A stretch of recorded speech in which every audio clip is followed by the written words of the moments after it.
వస్తుందో, అధికారుల్లో మార్పు వస్తుంది, ప్రభుత్వాలు మారుతాయి. మనం మారకపోతే సమాజం అంటే మనుషులే కదా, మనం మారాలి. తద్వారా సమాజంలో మార్పు వస్తుంది. సిద్ధిం గారు, మీ వాయిస్ క్లియర్ ఉందా? మీది చెప్పండి. కొద్ది మీరు సిగ్నల్ ఉన్న కనెక్టివిటీ నెట్వర్క్ ప్రాబ్లం ఉంది. ఇప్పుడు వినపడుతుందా?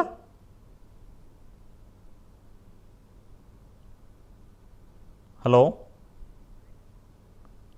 ఒక స్మాల్ బ్రేక్ తీసుకుందాం. బ్రేక్ తర్వాత డిబేట్ కంటిన్యూ చేద్దాం.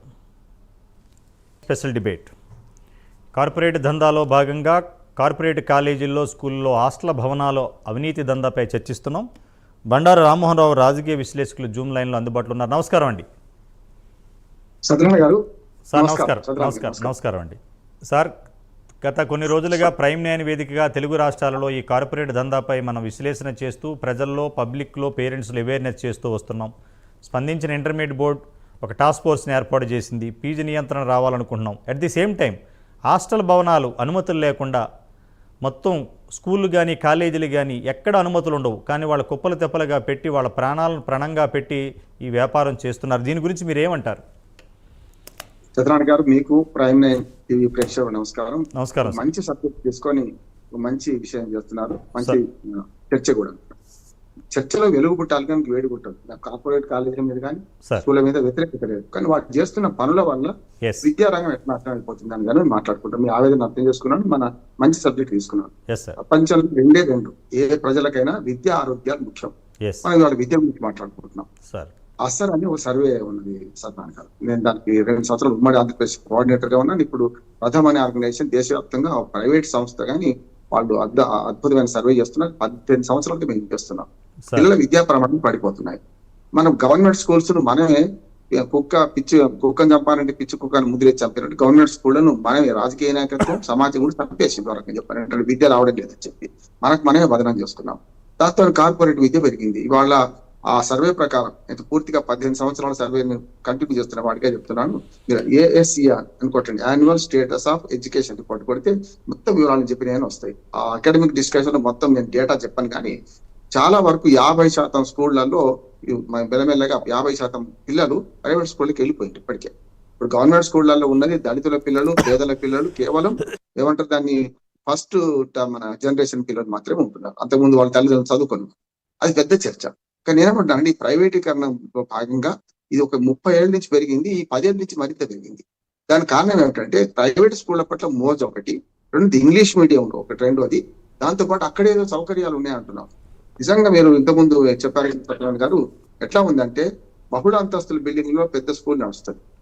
కార్పొరేట్ స్కూల్ మెట్లెక్కలేక బ్యాగులు భుజాన వేసుకొని 20 కిలోల బ్యాగులు భుజాన వేసుకొని బస్తా అంటే బియ్యం, చిన్న బస్తా బియ్యం మోసినంత పైకి ఎక్కే పిల్లలు చూస్తున్నాం మనం.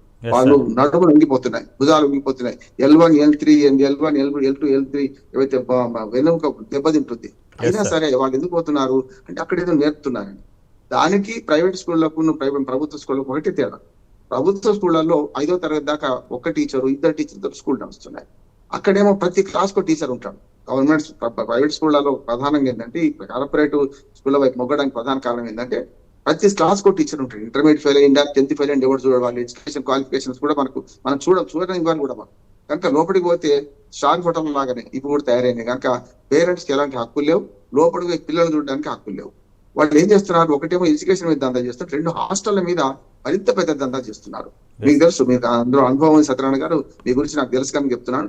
మీరు లోతుగా చూసిన వాళ్ళు ఆ రంగంలో హాస్టల్లో అయితే మరింత అధ్వానం. ఇంతకుముందు మీరు చెప్పారు కదా సత్యనారాయణ గారు, ఒక ప్రిమిసెస్ మన పర్మిషన్ తీసుకొని అదే పేరు మీద, నేను ఆ సంస్థల పేరు కూడా నా నోటీస్ అనడానికి నాకు ఇష్టం అనిపిస్తలేదు. మీకు తెలుసు ఏ సంస్థలు అనేది అన్ని కలిపి ఎట్లా చేస్తున్నాయి, కలిపి సిండికేట్ అయితే దోపిడీ ఎట్లా చేస్తున్నాయి. ఒక్క పర్మిషన్ తీసుకొని 10 స్కూల్ నడిపిస్తున్నారు, ఒక్క పర్మిషన్ తీసుకొని 10 కాలేజీలు నడిపిస్తున్నారు. మళ్ళీ మనం ఉదరపెడుతున్నారు 1 4 4 4 4 చూస్తున్నాం కదా మనం. మనమే అడ్వర్టైజ్మెంట్ ఇస్తున్నాం తప్ప మనకు సోర్స్ ఉండాలి కదా.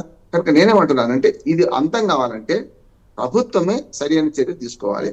ప్రజల మనసులో కూడా మారాలి. కార్పొరేట్ స్కూళ్ళల్లో ఏదో ఉందంటున్నాం, మన పిల్లలను ఇంటర్మీడియట్ తర్వాత పిల్లల్ని బలి చేస్తున్నాం, హాస్టల్లో వేసి వాళ్ళని జైల్లో వేసినట్టు చేస్తున్నాం. వాళ్ళ ఆత్మహత్యలకు మనం కూడా కారణం అంటున్నాం, పేరెంట్స్ కూడా.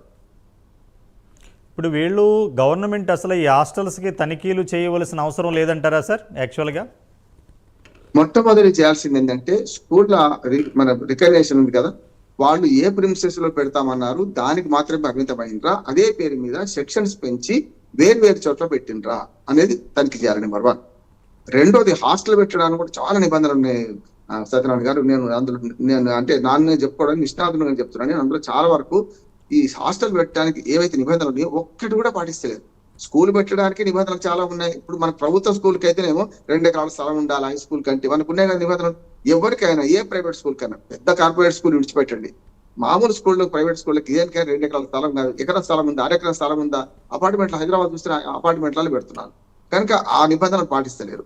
కేవలం విద్యా అంటే ఇష్టారాజ్యంగా వీళ్ళ కార్పొరేట్ స్కూళ్ళ యాజమాన్యాలు లంచాలు ఇచ్చి, ఈ మాట లంచాలు ఇచ్చి కొంచెం పరిశ్రమంగా ఉంటుంది, అటువంటి మాట్లాడాల్సి వస్తుంది.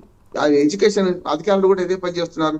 హాస్టల్లో ఒక్కదానికి పర్మిషన్ ఉంటుంది. మీరు చూద్దాం, ఏదన్నా ఒక హాస్టల్ కిచెన్ మనం ఒక సర్వే చేద్దాం, ఏదో దుర్మార్గం ఉంటుంది, ఎలుకలు, బొద్దింకలు, రకరకాల గలీజ్ అంతా మనకు కనపడుతుంది. అక్కడికి పోతే మనకు తినబుద్ధి కాదు.